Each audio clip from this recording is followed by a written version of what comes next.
Shalom, perkenalkan nama saya Ripka. Hari ini saya mau menceritakan sebuah kesaksian bagaimana saya bisa lepas dari dunia okultisme.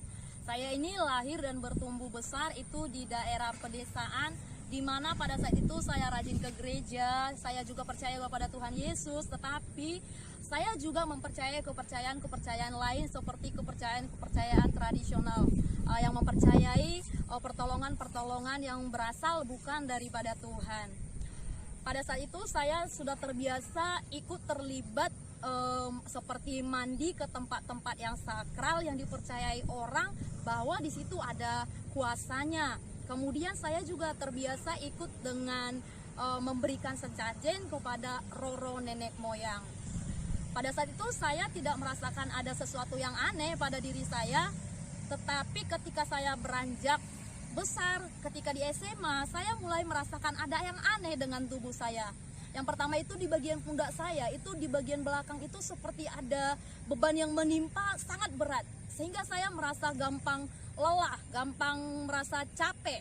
Kemudian di kaki sebelah kiri saya merasa seperti lebih tinggi dibanding dengan kaki kanan saya, sehingga kalau berjalan itu saya sering hampir jatuh karena merasa timpang seperti tersandung. Suatu ketika saya bertanya kepada mama saya, "Ma, coba perhatikan kaki saya ini. Rasanya kok seperti tinggi sebelah ya?" Saya katakan seperti itu kepada mama saya. Lalu kami perhatikan dan ternyata tidak ada perbedaan tinggi antara kaki kiri dan kaki kanan. Hanya perasaan saja. Kemudian dari karakter saya pada saat itu, saya itu orangnya jadi sensitif, gampang marah, susah mengampuni orang lain, tidak bahagia. Karena saya gampang tersinggung, sedikit dimarahi, saya langsung merasa sangat sedih.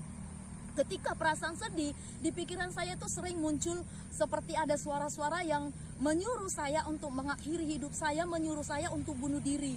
Pada waktu itu saya tinggal di rumah saya di depan jalan raya, kemudian bertingkat. Ketika saya sedih itu sering sekali ada suara yang menyuruh saya untuk menabrakkan diri saya kepada mobil atau kendaraan-kendaraan yang lewat seperti itu. Kemudian kadang kalau saya ada di tempat yang tinggi, suara itu berkata, "Jatuhkan saja dirimu. Orang yang membuatmu sedih itu kalau kamu sudah mati, dia akan menyesal karena dia tidak bisa meminta maaf kepadamu." Itu sering terjadi dalam masa-masa ketika saya masih terlibat di dunia okultisme. Hidup saya itu mulai berubah ketika saya duduk di perkuliahan. Pada waktu itu di perkuliahan saya tidak disibukkan lagi dengan pikiran-pikiran untuk bunuh diri, tetapi saya mulai disibukkan dengan sebuah pertanyaan-pertanyaan yang tiba-tiba muncul di hati saya. Dari kecil saya sudah ditanamkan bahwa untuk mempercayai, mencari pertolongan, mencari kesembuhan dari roh-roh nenek moyang itu adalah perpanjangan tangannya Tuhan. Entah kenapa pada waktu itu hati saya ini sangat menolak. Apa benar mencari pertolongan kepada roh-roh nenek moyang itu merupakan suatu perpanjangan tangannya Tuhan? Di hati saya sangat gelisah. Kemudian saya mulai mengambil keputusan untuk mencari kebenarannya. Di perkuliahan teman-teman saya itu aktif dengan kelompok-kelompok kecil. Mereka terlibat dalam pelayanan-pelayanan. Tetapi saya tidak. Sering sekali ketika di jam-jam kosong perkuliahan, mereka hampiri saya. Mereka bertanya, "Kamu percaya Yesus? Kalau kamu mati kelak, apakah kamu yakin masuk surga?" Itu sering ditanyakan kepada saya. Orang-orang yang sering menanyakan ini, saya sangat tidak suka dengan pertanyaan ini. Saya sering menghindari mereka. Tapi karena ada sesuatu yang mengganjal di hati saya pada saat itu, mau tidak mau saya harus mencari kebenarannya. Saya jumpai mereka satu persatu ketika di sela-sela perkuliahan. Saya tanyakan kepada mereka apakah kepercayaan mencari kesembuhan kepada orang pintar seperti itu atau dukun itu benar-benar perpanjangan tangannya Tuhan. Dan rata-rata jawaban mereka adalah jangan terlalu percaya dengan kepercayaan-kepercayaan yang demikian. Dan itu ternyata tidak membuat di hati saya lega. Saya terus masih merasa bahwa itu bukan jawaban yang saya harus dapatkan seperti itu. Saya mulai depresi. Kemana lagi saya harus bertanya, mencari kebenarannya.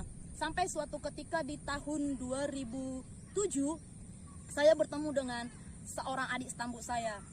Kemudian saya ceritakan kebingungan saya, apakah itu benar bahwa orang pintar, dukun, kepercayaan kepada roh-roh nenek moyang itu merupakan perpanjangannya tangan Tuhan. Satu kata yang dia ucapkan pada saat itu adalah, "Kak, percaya saja kepada Yesus, serahkan saja semuanya kepada Yesus." Dan itu ketika saya dengar dia sampaikan, di hati saya seperti ada yang lepas, kebingungan saya itu hilang.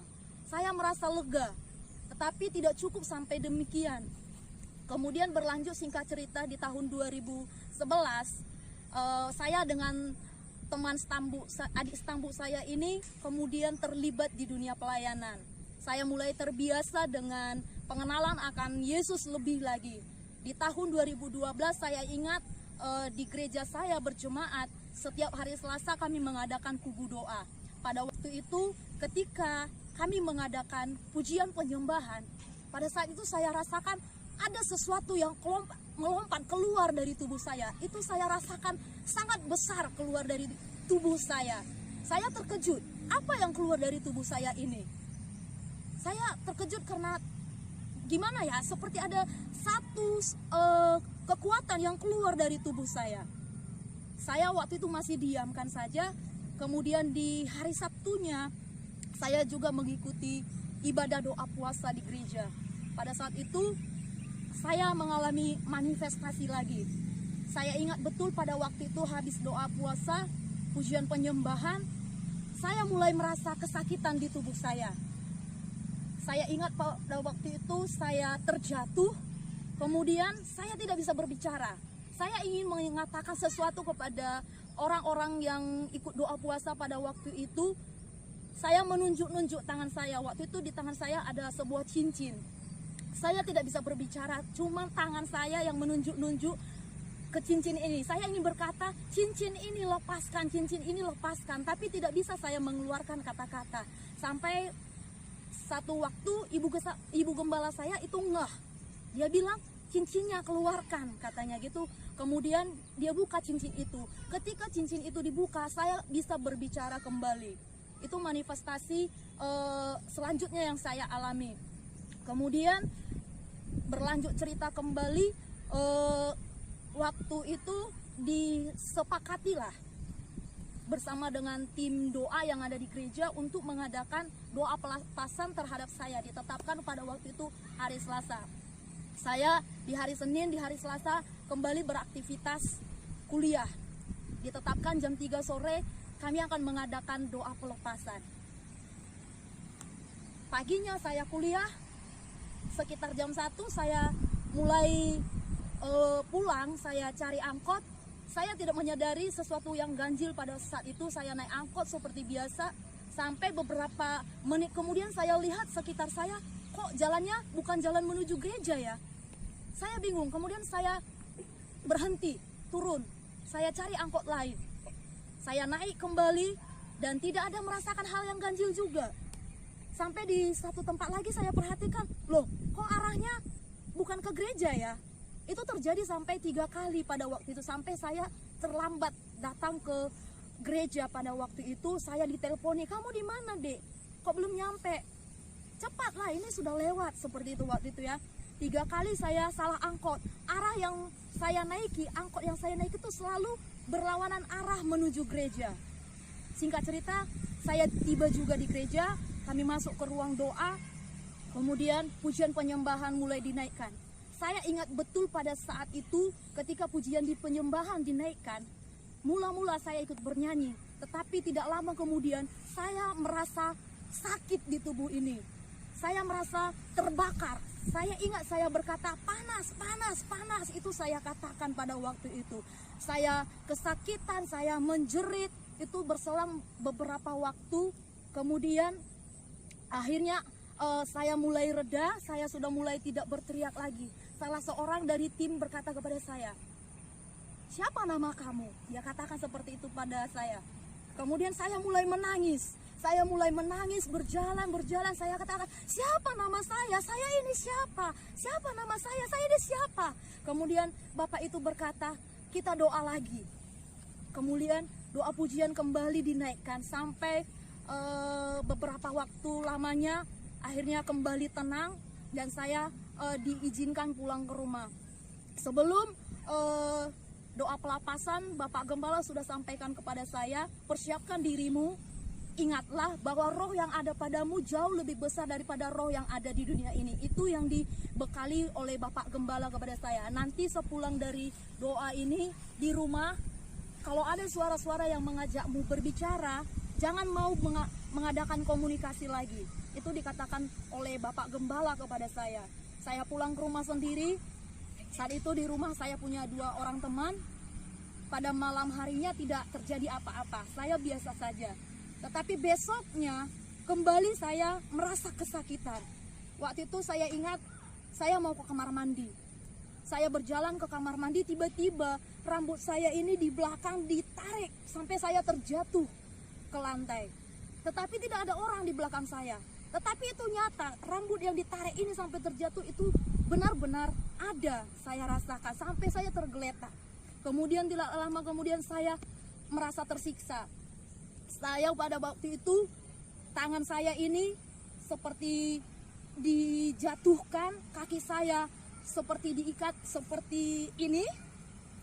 Kemudian 2 orang teman saya mulai menyanyikan pujian penyembahan. Saya menangis, tidak bisa berkata-kata. Secara kasat mata tidak ada orang lain yang menyakiti saya, tetapi secara saya bisa melihat seperti ada pisau yang ditusukkan ke badan saya, sehingga itu membuat saya sangat tersiksa. Saya benar-benar disiksa pada waktu itu.